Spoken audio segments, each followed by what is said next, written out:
প্রতিদিনের মতো আজ আমি আবারও চলে এসেছি অনেকগুলো কিচেন টিপস অ্যান্ড ট্রিক্স নিয়ে। আর এগুলো যদি তোমরা ফলো করো তাহলে প্রতিদিনের কাজগুলো খুব সহজ সরলভাবে এবং অল্প সময়ের মধ্যে তোমরা করে নিতে পারবে। তো চলো বেশি কথা না বাড়িয়ে পিকে ম্যাজিক ফুড ফ্যাক্টরিতে তোমাদের সকলকে স্বাগত জানিয়ে শুরু করছি আজকের কিচেন ট্রিক্স। হ্যাঁ, এখনও পর্যন্ত যদি চ্যানেলটি সাবস্ক্রাইব করে না থাকো প্লিজ চ্যানেলটি সাবস্ক্রাইব করে পাশে থেকো, আর যদি আগে থেকে সাবস্ক্রাইব করে থাকো তাহলে তোমাদের জন্য রইল অসংখ্য ধন্যবাদ। তো চলো ভিডিওটি স্কিপ না করে প্রথম থেকে শেষ পর্যন্ত দেখার অনুরোধ করছি। যদি ভালো লাগে অবশ্যই একটা লাইক করে দিও।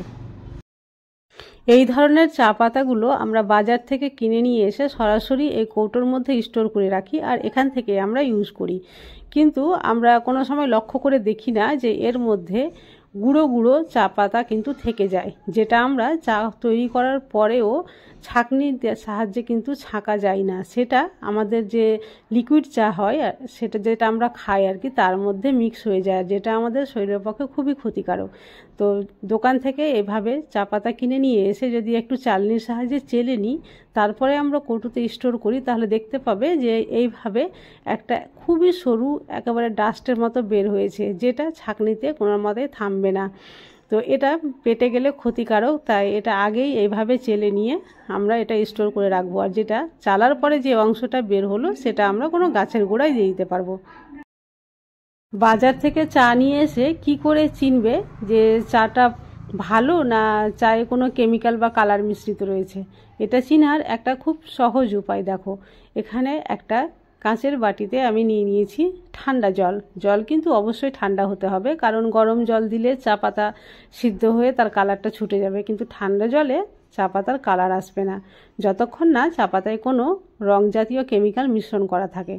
তো দেখো এখানে আমি ঠান্ডা জলে কিছুটা চায়ের লিকার দিয়েছিলাম, কিন্তু 2 মিনিট অপেক্ষা করার পরেও কোনো রকম কালার ছাড়েনি।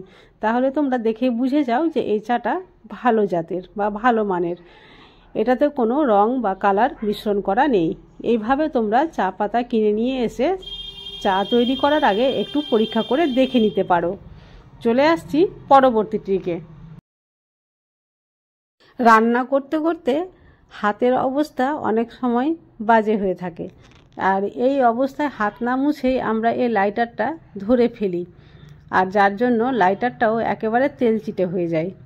তো এই লাইটারটাও প্রতিদিনই পরিষ্কার করতে হয়, আর যদি প্রতিদিন না করা হয় 2-3 দিন পর একদিন করা হয় তাহলে এর গায়ে অনেকটাই তেলচিটে বসে যায়। দেখো এখানে দেখে বুঝতে পারছো কতটা তেলচিটে রয়েছে, কারণ কয়েকদিন থেকে আমি পরিষ্কার করিনি। আর আমার হাতে যেটা রয়েছে সেটা তোমরা জল ভাবলে খুব ভুল করবে, এটা জল নয়, এটা হলো তারপিন তেল। আর কোনো কিছুই লাগবে না, এর গায়ে আমি তারপিন তেল দিলাম সামান্য, আর একটু শুকনো কাপড় দিয়ে এইভাবে মুছে নিচ্ছি। খুব বেশি কষ্ট করার প্রয়োজন নেই, অথচ দেখবে যে একেবারে তেলচিটে সম্পূর্ণ উঠে গিয়ে চকচকে হয়ে যাবে। তোমরা যে কোনো তেলচিটে জিনিস এইভাবে তারপিন তেল দিয়ে খুব সহজে পরিষ্কার করে নিতে পারো, কোনো রকম জল লাগানো ছাড়াই। চলে আসছি পরবর্তী ট্রিকে। গ্যাসের আগুন জ্বালানোর পরে আমরা কি করি, যেখানে সেখানে লাইটারটা তার পাশাপাশি ফেলে রেখে দিই, যার জন্য এটা নোংরা হয়ে যায় খুব সহজেই। তো এইভাবে যদি ফেলে না রেখে কোথাও হ্যাং করে রাখো তাহলে খুব সহজে নোংরাও হবে না আর পরিষ্কার থাকবে। তো চলো আমি এখানে একটা রাবার ব্যান্ড এভাবে আটকে দিলাম, আর যখন প্রয়োজনে পড়বে তখন গ্যাসটা জ্বালিয়ে তারপরে এটা কোনো জায়গায় হ্যাং করে রেখে দিলে এটা নোংরা আর হবে না। চলে আসছি পরবর্তী ট্রিকে। এখানে দেখতে পাচ্ছ একটা ছোট্ট হ্যান্ড ওয়াশ রয়েছে। তো আমরা বড়রা যখন এটা বের করি তখন কিন্তু একটু সাবধানেই চিপি আর তারপরে বের হয়ে আসে, কিন্তু ছোট বাচ্চারা যদি এটা হাতে পায় তো একেবারে খুব বেশি প্রেসার দিয়ে অনেকটাই বের করে ফেলে।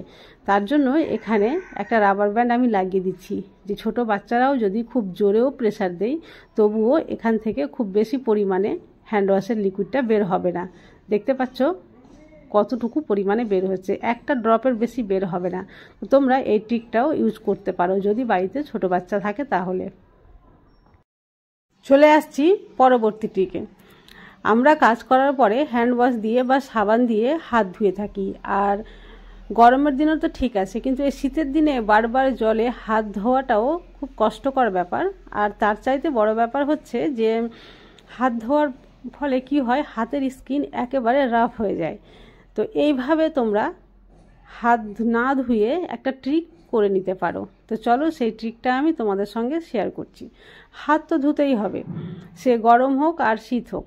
তো শীতের সময় একটু ট্রিকটা ফলো করলে খুব বেশি ভালো হয়। দেখো, যখন হাত ধুবে তখন হাতের তলাতে নিয়ে নিতে হবে যে কোনো তেল, নারকেল তেল হলে বেশি ভালো হয়। 1 ফোঁটা তেল নিয়ে তার উপরে দিয়ে দিতে হবে হ্যান্ড ওয়াশ বা সাবান। এখানে আমি হ্যান্ড ওয়াশ নিয়েছি 1 ড্রপ, আর এইভাবে হাতে ভালোভাবে ঘষে নিচ্ছি। এরপরে আমি জল দিয়ে ধুয়ে নেব। তোমরা হয়তো ভাববে যে হয়তো পরিষ্কার হবে কি হবে না, যেহেতু তেল লাগিয়েছি, কিন্তু না, সত্যি পরিষ্কার হয়। দেখো কত সুন্দরভাবে পরিষ্কার হয়ে যাচ্ছে। আর এটা আমি মুছেও দেখাচ্ছি।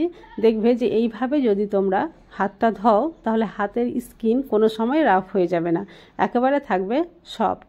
তো চলো আমি এবার পরিষ্কার করে মুছেও দেখাচ্ছি। হাতটা পরিষ্কারও হয়ে গেছে, আর হাতের স্কিন দেখেই বুঝতে পারবে যে কতটা সফট রয়েছে। তো শীতের দিনে অন্ততপক্ষে তোমরা এই ট্রিকটা ফলো করে দেখো, দেখবে হাত অনেকটাই সযত্নে থাকবে। ট্রিকগুলো যদি তোমাদের ভালো লেগে থাকে তাহলে বেশি বেশি করে শেয়ার করিও। আজ তাহলে এই পর্যন্তই। কাল আবার আসবো অন্য কোনো নতুন ভিডিও নিয়ে। ততক্ষণ পর্যন্ত তোমরা সবাই সুস্থ থেকো, ভালো থেকো।